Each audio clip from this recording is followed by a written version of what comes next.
the question is, how can you utilize Tantra to develop a magical vocabulary? And the first thing that we have to discuss is, why would you want to develop a magical vocabulary to begin with? And what exactly is a magical vocabulary? Well, first it's important to understand that when I call myself a tantric, I'm speaking in terms of a very specific cultural expression of magic. Fundamentally, I am and I have been for many years a magician. Not a stage magician, but a practitioner of traditional magic. White magic, red magic, black magic. And Tantra is a form of magic. It's a form of witchcraft. But why would I use that particular word, Tantra, to describe my primary practice? Because I practice many types of magic, many cultural forms of magic. Seidr, voodoo, many other forms.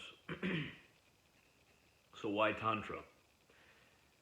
Vocabulary is extremely important in your magical practice because words have power.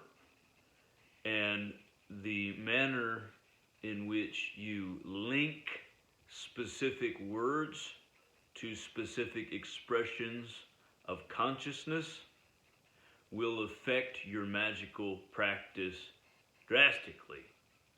The foundation of Tantra is mantra, which is spoken magic, the magic of words, or you could say spell casting. Now, spelling, the word spelling itself is a magical term. It refers to the act of casting a spell. So words are important, but even more important than particular words is the meaning that you grant to those words. So, how can you immediately begin to practice magic or improve your present magical practice?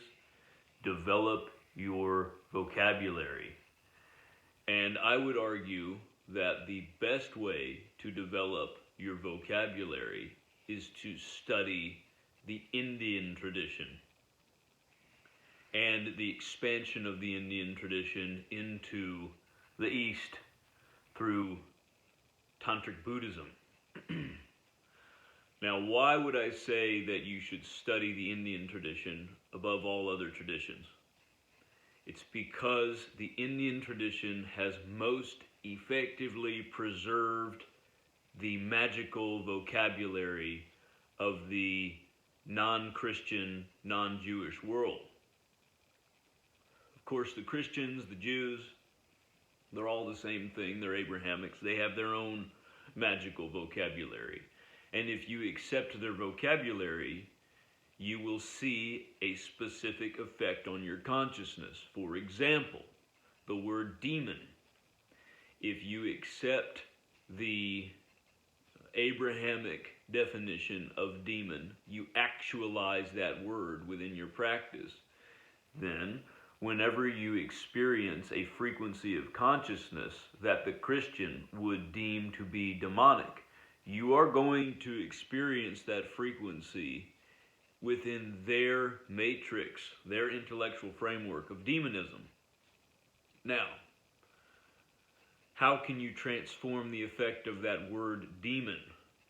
You can change the link, the weaving between that word and a specific frequency of consciousness. For example, the Christians would consider Kali to be a demon, generally speaking. So, if the Christians see Kali as a demon, that is a demon within their framework of magic, which means that Kali would be an adversarial form to God the Father, and she would just be another thrall of Satan.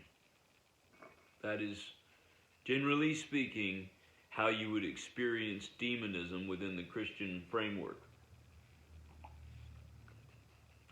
But let's change the word. Let's say Kali is no longer a demon. Let's say that she is Deva. Okay, so this is a Sanskrit word now. And this refers to a classification of divinity that is neither good nor evil, but is simply a specific clan of divinity. So Kali is of the clan of the Deva. Well, now you've changed things drastically already, because there is, within the Christian framework of demonism, there is an immediate implication that those things that are demonic are evil, they are bad, and those things that are angelic are good. But within the Indian tradition, there is a recognition of transcendence of good and evil, or the moralistic implications of good and evil. And so Kali, she is neither good nor bad. She has the potential to be good or bad, depending upon your particular relationship to her frequency. So she's not just a demon. She's not just a figure that we place this title of demon on and we call her evil and of Satan. So,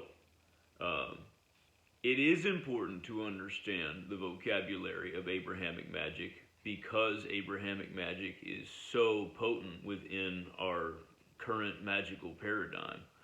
But if you can understand the Indian tradition, you will have access to a magical vocabulary that is perennial and can be applied to all forms of paganism. So for example, if you understand the chakras, and this is where I think you should all begin, with the chakras.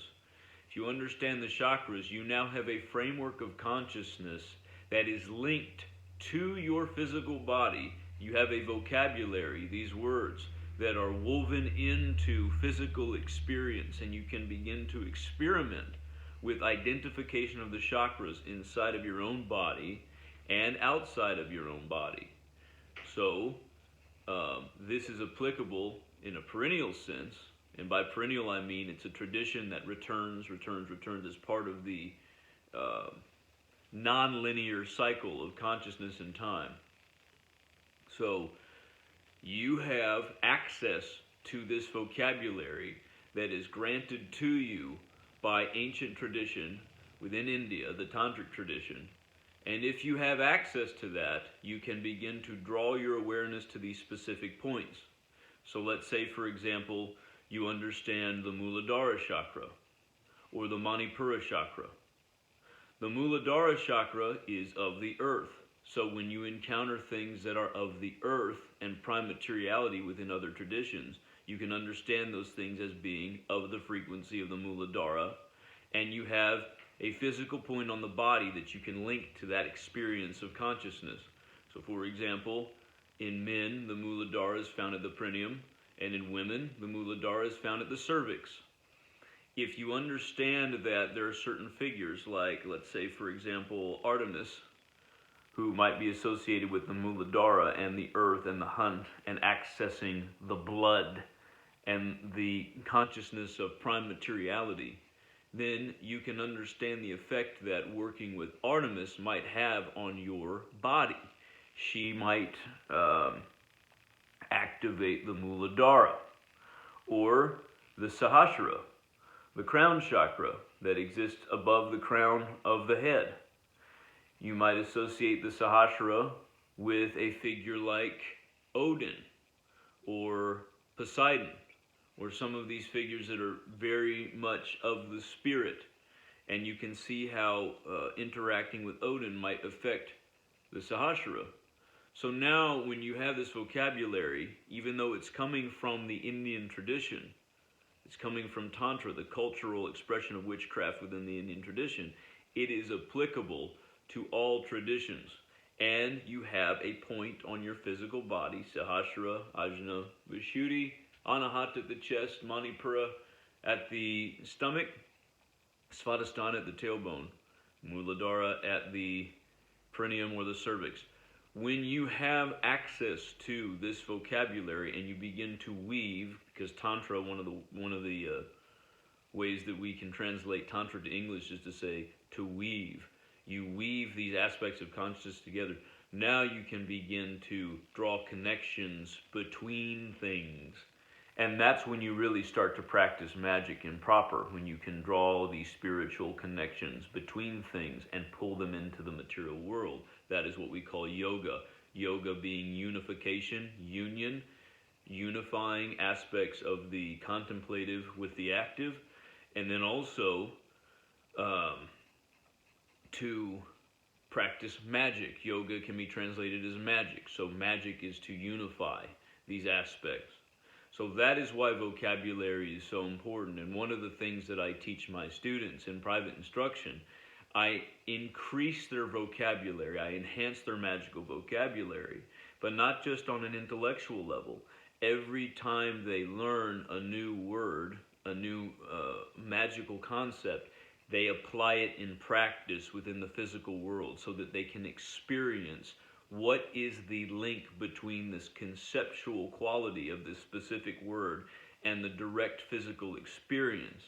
And that is how you can utilize your magical vocabulary to have a real effect in the material world.